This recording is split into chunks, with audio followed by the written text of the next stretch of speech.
So now we talked about the two purposes of eliciting responses. You now have a sense of them. You now have a sense of some different methods for doing it.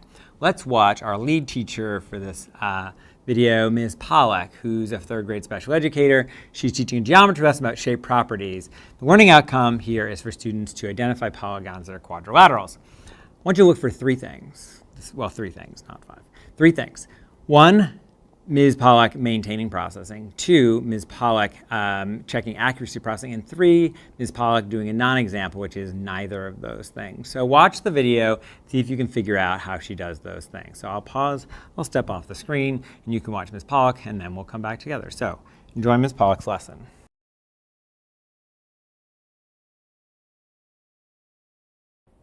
Today, we're going to be talking about quadrilaterals. A quadrilateral is a polygon with 4 sides. Show me on your fingers, how many sides does a quadrilateral have? 4, that's right. A quadrilateral is a polygon with 4 sides. We're going to look at some shapes today and decide whether or not each shape is a quadrilateral. The first shape we'll look at is a square. What shape, everyone?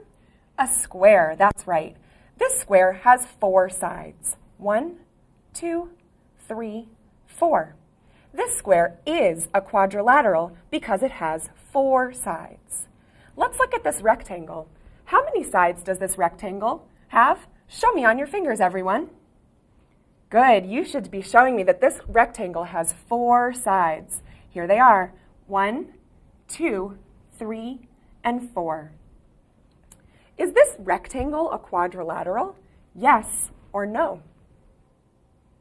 Good. Yes, it is a quadrilateral. Turn and tell your partner why this rectangle is a quadrilateral. I heard some good discussions. This rectangle is a quadrilateral because it has 4 sides. Let's look at this trapezoid. This trapezoid has how many sides, everyone? Show me on your fingers. 4. That's right.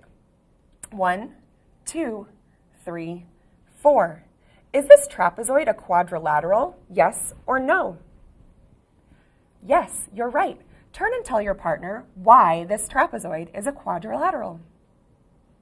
That's right, everyone, because it has 4 sides. Let's look at this last shape. This is a triangle. How many sides does this triangle have? Show me on your fingers. 3. That's right. I'll show you. 1, 2, 3. Is this triangle a quadrilateral? Yes or no? I see a lot of people showing me no. Turn and tell your partner, why is this triangle not a quadrilateral? That's right. This triangle is not a quadrilateral because it has 3 sides, not 4. Great job.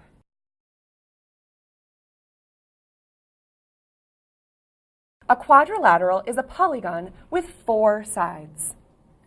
This is a square. This square is a quadrilateral because it has 4 sides. 1, 2, 3, and 4. This is a rectangle.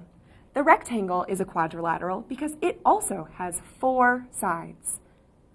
1, 2, 3, 4. This is a trapezoid. The trapezoid is a quadrilateral because it has 4 sides. This is a triangle. Is this triangle a quadrilateral? Yes or no? Good, I see a lot of people telling me that it is not a quadrilateral. Why is it not a quadrilateral? Turn and talk to your partner about why it is not a quadrilateral. Good, I heard a lot of people telling me that the triangle is not a quadrilateral because it only has 3 sides, not 4. Now I want you to take out your whiteboards and draw an example of a polygon that is a quadrilateral. I'll give you about 15 seconds to work on that, and then I'll ask you to show me your boards.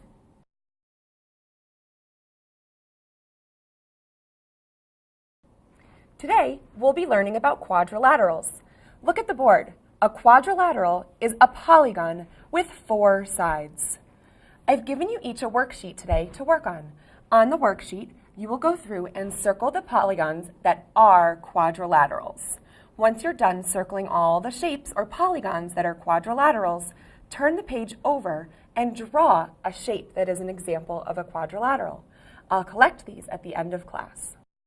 So you've gotten 3 nice examples to contrast the different purposes of listening responses. And let's talk about how that worked. In the first example, you saw Ms. Pollack give lots of different ways of maintaining processing. She did thumbs up, thumbs down. She did choral response quite a lot. And she used these methods to elicit student responses.